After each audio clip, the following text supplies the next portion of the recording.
Yeah, I was just watching a YouTube compilation about people stealing packages off doorsteps, which I think is awful. And in one of the videos, there was a parent and a child. And so I just thought, of that's awful, but also interesting as a concept. So,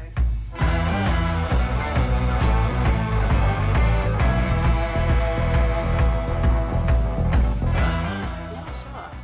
My name's Holly Hargreaves. I'm a writer director from Melbourne, and I started in acting. So I've done a couple of guest roles on some TV shows here, and then about 10 years ago, I started making short films. And yeah, I'm sort of making my way to making my first feature film, which is quite daunting. And yeah, that's kind of where I'm at, I guess. I'm a short filmmaker and I've got a YouTube channel. So yeah. Okay. And did you remember the first time when you said, okay, this is it. I Yeah. want to do this all my life. Yeah, so I'd done acting for about 10 years, from like 18 to 28.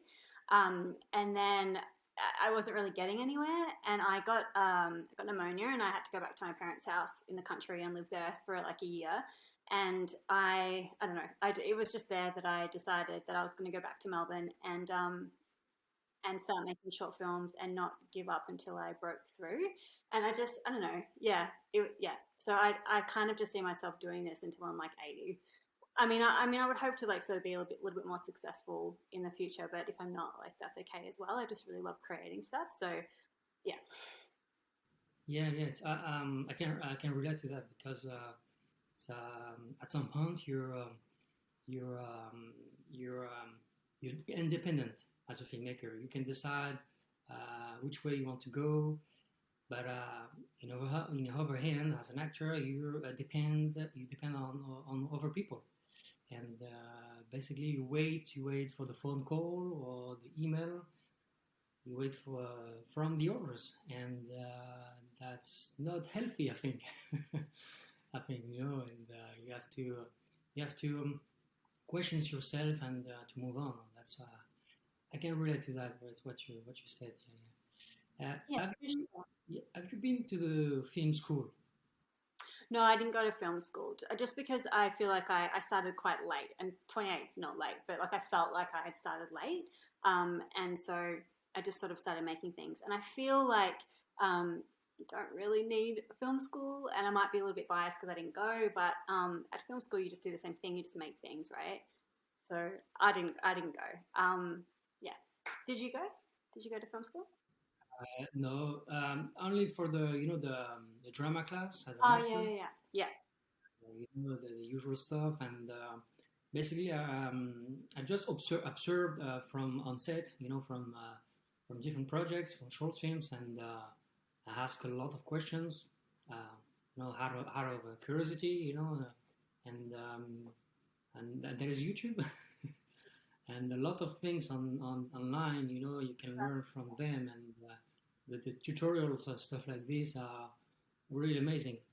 And maybe in film school you can have some connections, and there is you're prepared to do. You have the tools, of course, the cameras, video editing, stuff like Hmm. this. Teacher with you, teachers, they can they are beyond you. So in case you do a mistakes or something like a mistake, yeah, it's but yeah, different ways. School, no school, but it depends how you feel it, and you just go for it. And, Yeah, for sure. I think you can go to school or not go to school. I think as long as you're creative and just kind of do it, because you can go to film school and then kind of figure out maybe it's not for you. You know what I mean? But yeah, I think a lot of creatives didn't go to film school, and they're okay. And I feel like you learn by doing as well. Like I make at least one short film a year, so you learn from just like making things. I think. yeah, definitely.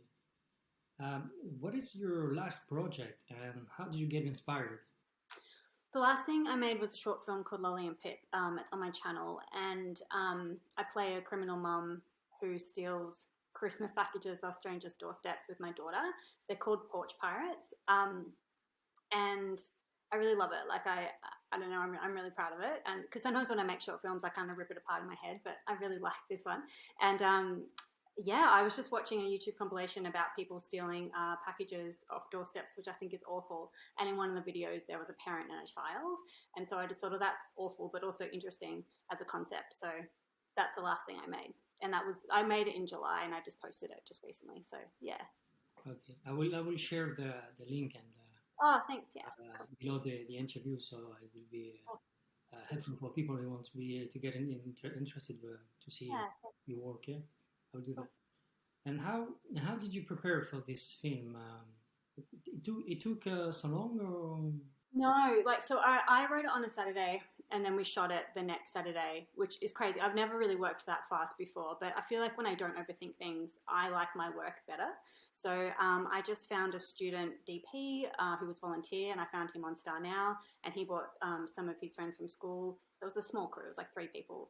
And yeah, we just made it. And yeah, I don't know, I like not overthinking stuff, because when you can, because I wrote a short film a couple years ago, and I wrote it over the course of like 6 months, and I feel like it was just too baked. And everyone's different, but I feel like my work's better when I don't overthink it and I just kind of make things. So yeah. okay, okay.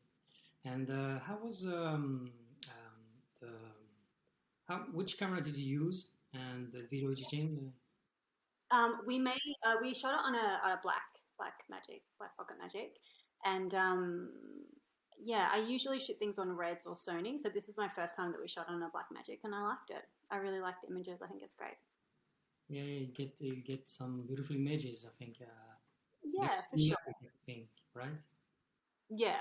I do kind of believe, though, it's about story and performance. Like, even though I want my things to look good, I feel like it doesn't really matter what camera you use, just as long as like the acting and the story is good. But yeah, I really like Black Magics. I think they're great. Yeah. And so you jumped to video editing as well after that. Editing. Editing, yeah. Yeah. I never really thought of myself as an editor, but a couple of years ago, I was really sick of hiring editors to do my short films because it's really expensive. And like before COVID, I was a nanny, right? While I was trying to get my creative career happening. So nannies don't get paid a lot. So like I don't know. So I just sort of I bought Premiere Pro and I taught myself how to edit, and I'm really glad that I did. And I feel like my YouTube channel has helped me become a better editor as well, because like I make a weekly video and I've been doing that for a year and a half. So I feel like just doing that has improved my skills. So yeah. Okay. So about your last project, the writing process. You write it on a Saturday, and the next Saturday you shoot it, and Yeah, which is crazy because obviously we were shooting first draft, right? But I usually when I make a short film, I want it to get into a certain film festival like Sundance or South by, or I want it to get me representation, or I always like want it to get me somewhere. And with this one, I didn't. With this one, I was like, I just want to make it. And I had so much joy making it, and I don't know, because I don't know about you as a filmmaker, but I put a lot of pressure on myself, and with this one, I didn't, and I actually like enjoyed it, and then I really liked the end product as well. So yeah, it's just better like when you kind of enjoy it without putting so much pressure on yourself. Do you yeah, know what I mean? yeah, I Yeah. know, because in front of the audience, you have to defend your film, and you so basically you confront the audience, in a way, to defend your film, and you have to be able to speak loudly and from your heart, and to be free, and you have to be free to speak your mind basically about your film. And because the audience, they're especially maybe in film festivals, they're I don't know, they're eager to see independent short films or feature films, and they cheer up filmmakers like this, and they want to know different anecdotes or different things, how the process, of filmmaking. They're always interested, I think, and yeah, in a way, you have to be able to speak. You have to stand up, of course, and to speak in front of them, and to open up.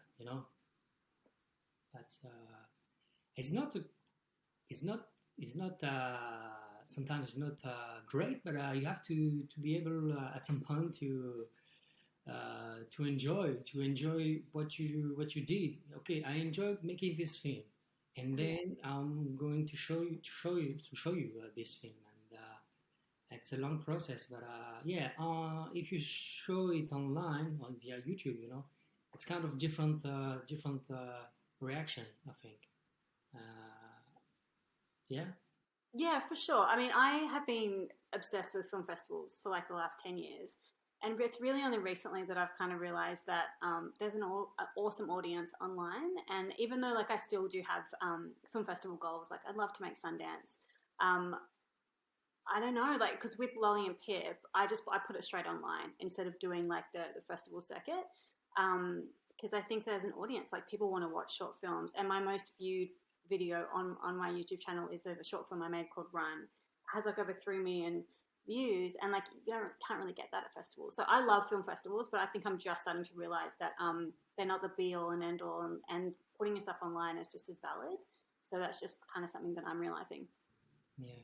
So can you say maybe your experience was good, bad, overall, into the film festival?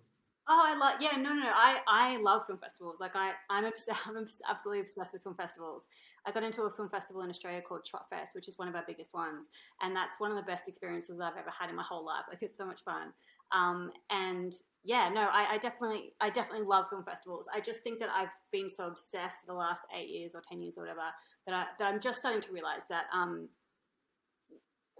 I don't know, like YouTube and online is just as good as getting into a festival, if that makes sense. So like, yeah, no, I'm massively into film festivals and a film festival advocate for sure. But I also like putting my stuff online as well because you just get more people to view it, I guess. I don't know. Yeah, What yeah. do you? Virtually, you can reach millions in theory. Yeah, yeah, yeah. You have the potential to for sure. Yeah, Potential is there, but physically, with the venue, physical venue, you have to, I don't know, if it's in film festival, the organizers, they're going to reach the audience, of course, yeah, via marketing or social media, and yeah, um, so you're going to reach. It depends the size of the cinema room, but you yeah. can reach, I don't know, from 10 to 500 people, Yeah, maybe. but film festivals are great too because you're meeting other filmmakers and meeting other actors. So that's the aspect that I love about it as well.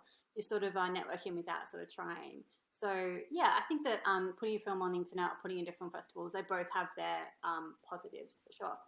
Yeah, Yeah, I mean, I like doing both. I think like the bad thing about film festivals is that sometimes you have to keep your film offline for like 9 months, 12 months while it's on the festival circuit, and that can be quite hard. I just wish that you could do it. Sundance is great because like you can have it online and you can submit to Sundance. So I think that's a good rule.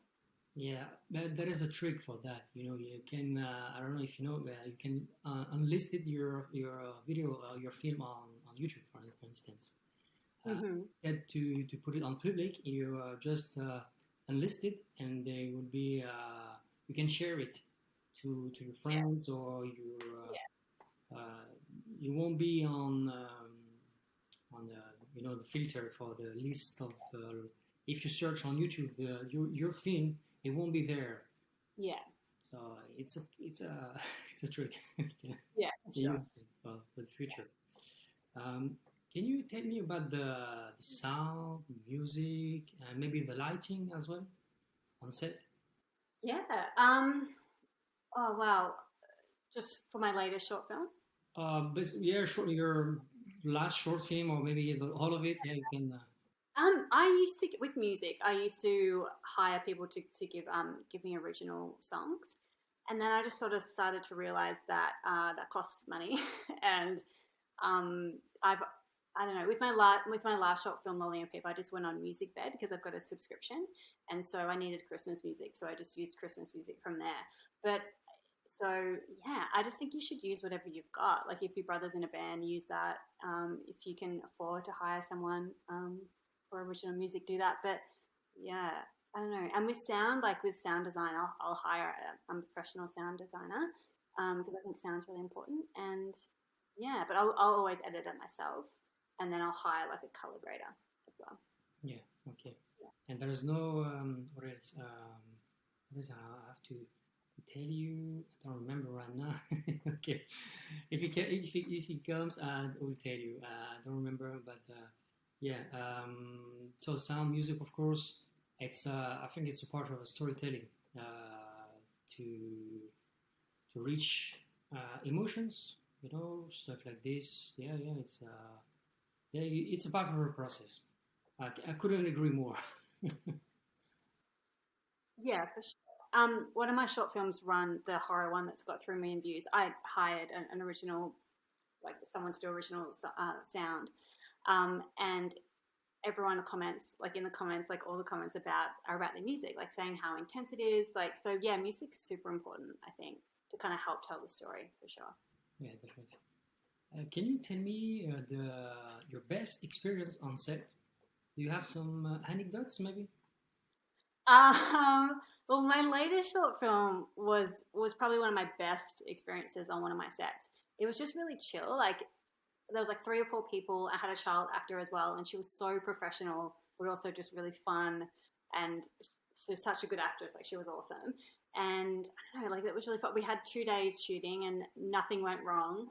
It was really smooth. Everyone was like in really like good chill moods, and it was just a really positive experience, which was nice. So I've never really had a bad experience actually when I think about it. We have really good crew in Australia, so everyone's kind of professional and nice and stuff, which is good. Yeah. Yeah, I need your thought about this thing. It's when you have a lot of days of shooting. Mm-hmm. First day, what do you think about the first day? What could it be for the first day? It would be a kind of a light day, like a light. Sorry, my it's okay. Sorry. Uh, I'm gonna repeat the question. Sorry. um, I need to know your thought on shooting some scenes during different several days. For instance, for 1 week, and what about the first day? Do you think it would be a regular day, or it would be like a small crew and a light workload, basically? I don't really know because my short films are usually shot over 2 days. So I've never shot for a week or whatever. So the days are always really packed, like they're, at least 10-hour days because we have to get all the scenes. I don't know. Like have you ever worked on something that took you like a week to shoot? Uh, I remember when in Montreal, my first short film, it was like I did it in 2 weekends Yep. because because of the availability of everyone. So we needed to split the shooting days, and basically it was 4 days in total, but during 2 weekends. So I remembered as when I helped a friend in Paris for his short film. It was 1 week. I remember, yeah, 1 week, Monday to Saturday, basically, and I was a part of the crew.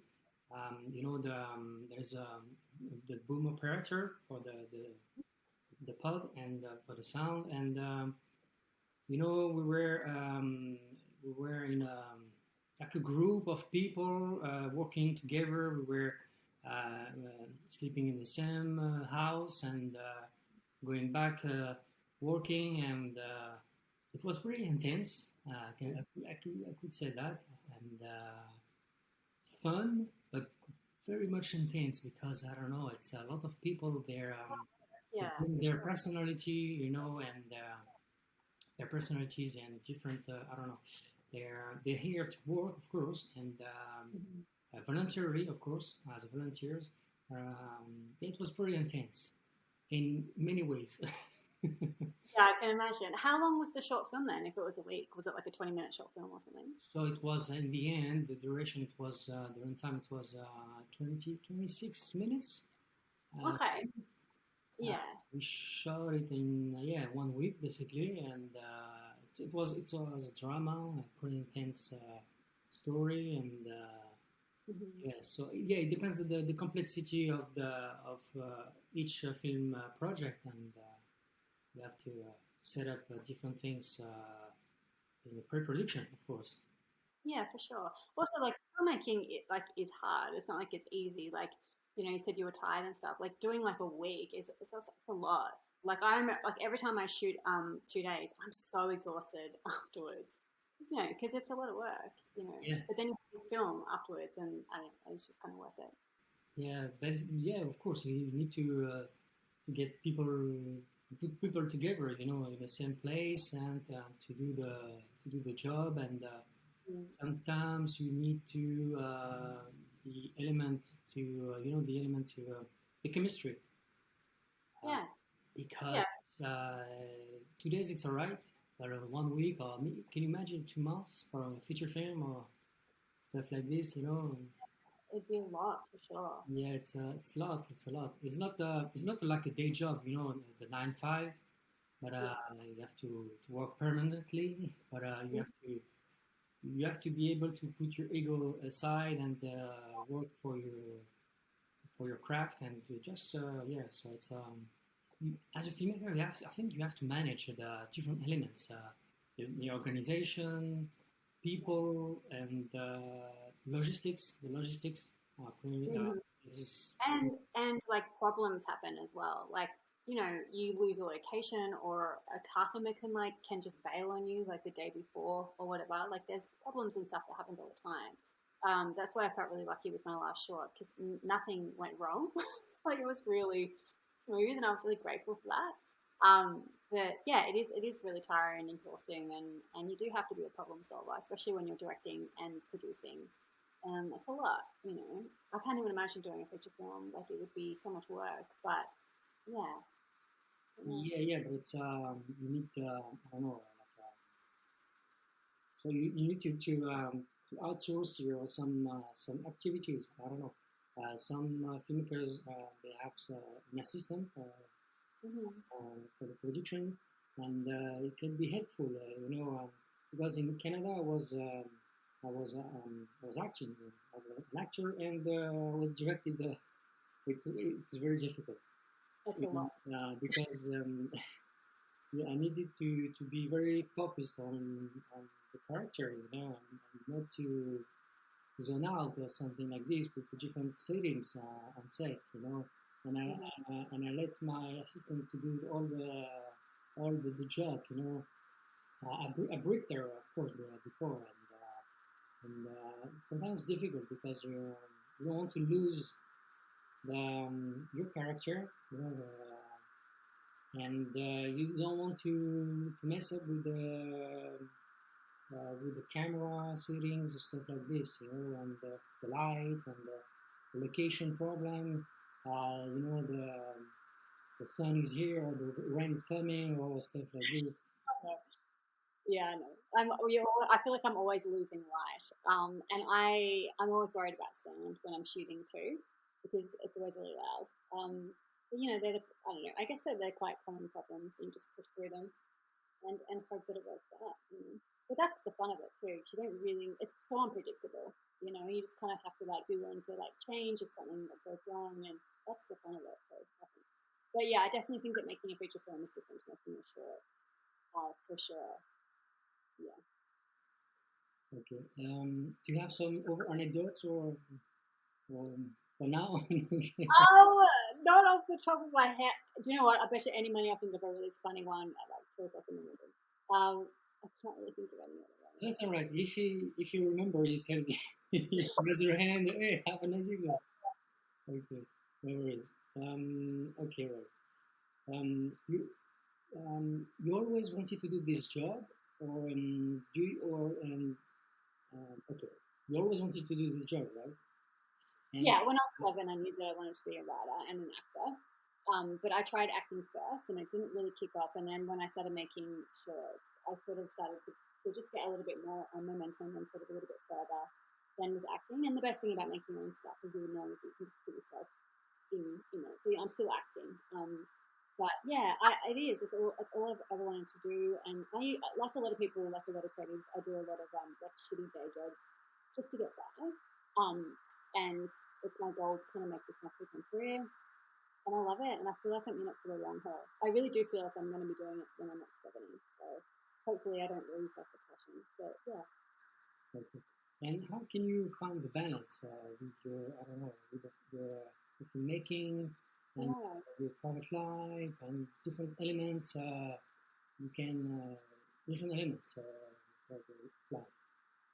Yeah, well, finding a balance is really hard. I don't know how you find it, but I feel like all I think about is creating stuff. Like I'm always making something, and I'm always thinking about creating something. So I do feel like I need to learn how to like round up my life a little bit more. And working, like 40 hours or whatever in a job that you don't necessarily like, just so you can fund your filmmaking career by making shorts and stuff. That's hard because like you're tired all the time, right? But I don't really want to do anything else. So, and I'm not making like money off making stuff yet. So, you have to work. So I don't know. I guess like you just kind of make it happen, right? You'd be the same. Like yeah, balancing it's hard, but I've got a lot of friends that are actors and filmmakers, so they kind of get it, which is good. Hmm. Yeah. Have you tried the crowdfunding, the fundraising for the film? Yeah, I have. I've tried it twice, and I don't want to do it again. It's really difficult, and it's basically just asking your friends and family for money, and I feel sort of bad about that. So I have tried it twice, and it's really difficult. Have you tried it? No, No. no, because it's very demanding, a lot of Yeah, effort. It's another job. yeah, yeah, for sure. Yeah, and yeah, I kind of feel guilty, like asking my friends and family for money. I don't know.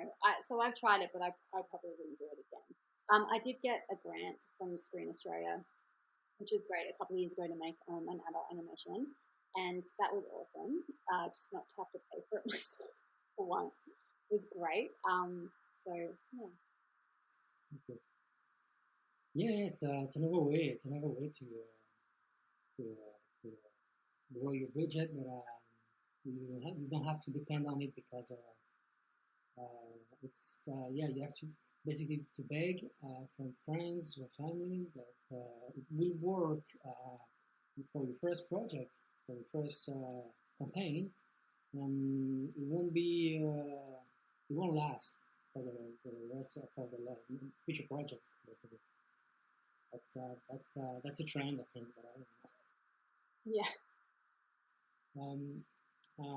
With the technology nowadays, we can someone can buy a camera, can buy video editing, and then start making a film. Do you think it's the future of cinema? yeah. Well, I mean, I think it's awesome that it's so accessible that really anyone can make anything. I think it's great. I think the hard thing is getting people to watch your work. Like even if you do put it on like YouTube, it doesn't guarantee you that you're going to get views. And if you do put it in festival, it doesn't guarantee that you're going to be accepted. So I feel like it's really easy to make something these days, but it's not easy to get people to watch it. You know what I mean? Because it's so like oversaturated with content. But I guess like if you just keep going and keep putting stuff out, you'll eventually break through. Like that's my mindset. So yeah. Okay. And what do you think about the current cinema? Maybe Australian cinema or globally? Yes, say that again. Sorry, I just missed What do you think about the current cinema lately? about cinema. Yeah, tell me your thought on maybe in Australian cinema or Just yeah, basically around the world. yeah. I think well with Australian films, like I think Australian films are amazing, and I watch a lot of independent Australian films, and I just like watching independent films like in general. Um, Yeah, I try not to just watch American stuff because Australia is really like saturated with American things. We're really influenced by America, which is fun. But yeah, I try and watch a lot of Australian cinema when I can for sure. Okay, okay. And yeah, what do you think about the streaming services? About sorry, I can't get through as well as I could. What do you think about the streaming services like Oh, Netflix? the streaming services? Yeah, I think they're great. I think they're awesome. I think they're giving independent filmmakers like a platform to be seen. I feel like if like you go to the movies to watch a film, right, with actors that you know. But I feel like if something's on Netflix and you don't know the actor, you'll give it a crack anyway. Like you'll give it a chance. So I think streaming services are very awesome. Yeah. I think it's complementary. Some movies you can get, you can watch it on at home and over at theater. Yeah. The project. So yeah, it depends. Like for instance, June. I think you have to see it on a big screen. You know, and other things like at home. I don't know, maybe a comedy. But it depends. It depends. It depends on the film. Yeah, for sure. I mean, I think that like those big blockbuster films are good in the theater. You can watch a little indie drama like just on the phone, and it's just as good, you know. So I'm all for streaming services for sure. If if you have the opportunity to work with someone, who could it be? Wow.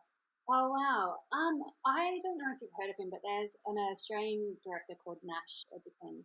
His brother is Joel Edgerton, who is quite famous in Australia. And I've been following Nash's career since I was a teenager, and I really like his stuff. Like, yeah. So I mean, I'd like to work with him. I think that he's great, and I'd like to work with Joel as well. I like to direct Joel in something that would be great. I'll say the Edgerton brothers. Yeah.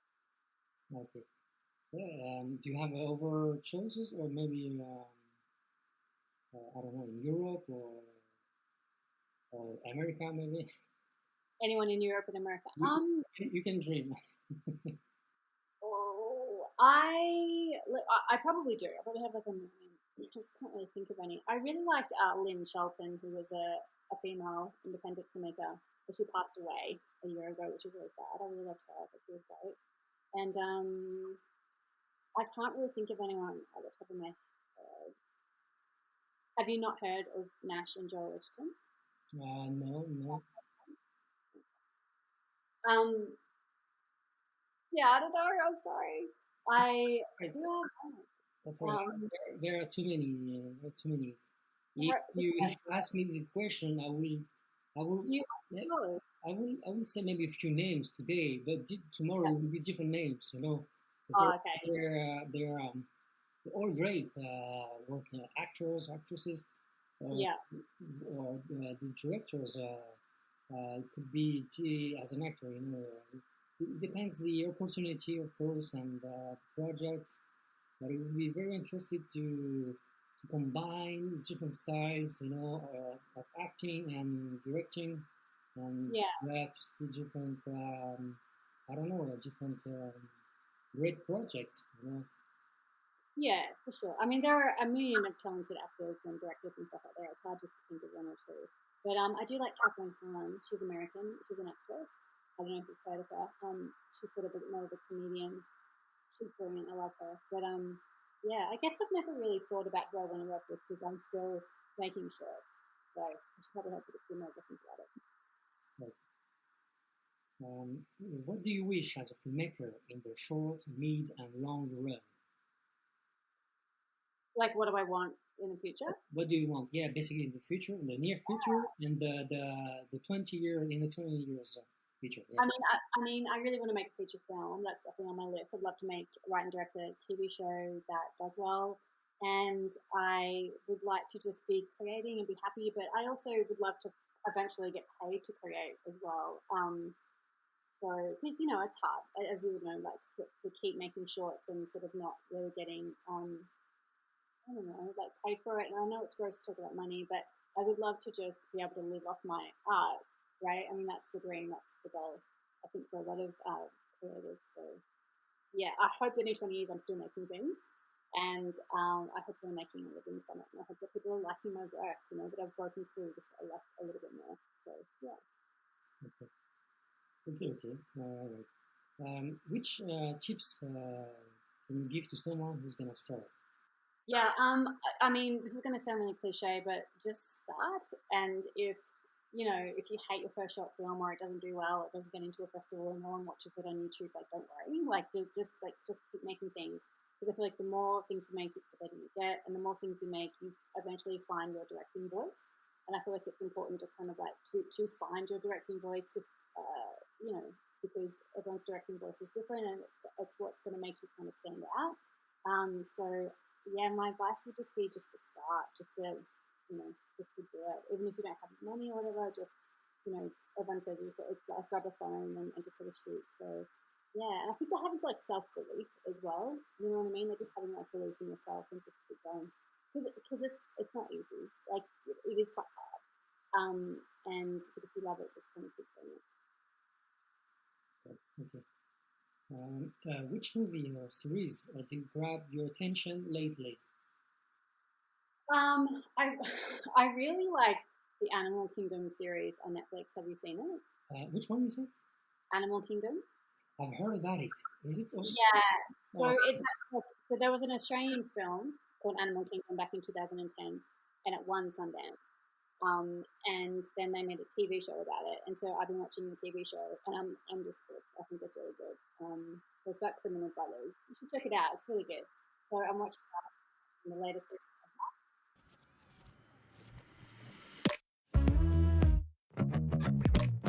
Nearly gave you a heart attack. Thought I told you to watch your back. Never know what to expect down here. That's the only solid fact. Guess I'd rather be on vacation. Guess I haven't got the education. I don't really have an explanation. So I found a new game to play. Yeah, great. Just my latest short film called Lolly and Pip, and my YouTube channel, which is just my name, which is Holly Hargreaves. I'm trying to grow that at the moment, so that's pretty much all I want to plug. But thanks for the chat. It was nice to meet you. The situations, 'cause you're chasing the hurricane.